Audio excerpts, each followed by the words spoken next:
Hi, it's Mystical Mags, and I thought I would come and speak to you today about guides, how we get messages from our guides.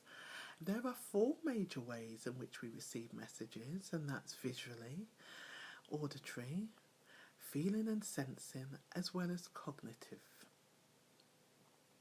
Now, should you wish to connect and learn to connect with your guides, you'll discover that there is one pathway that is strongest and feels most natural as well.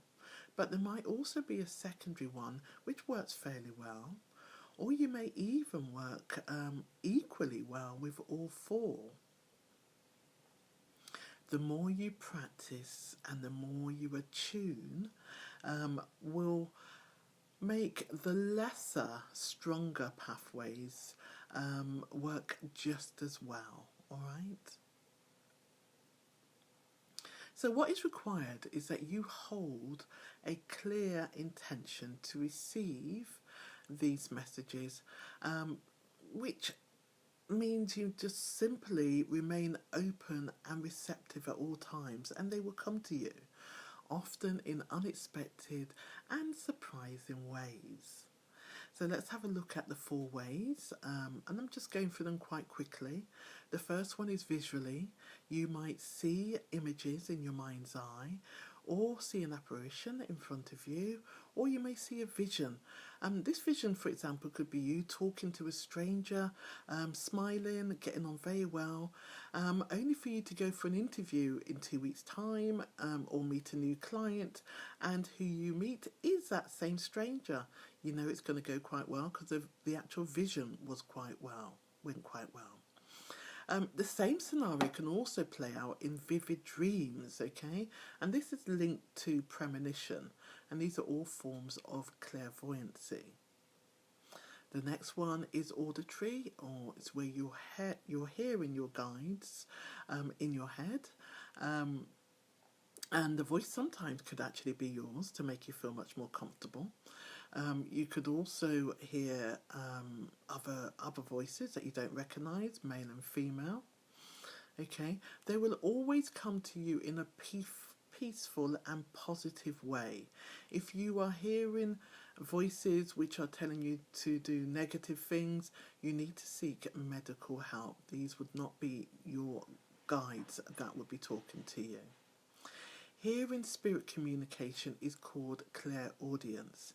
Messages coming in this way are typically short and to the point. You may even hear voices when you're coming around from a dream. The next one is feeling and sensing your guides.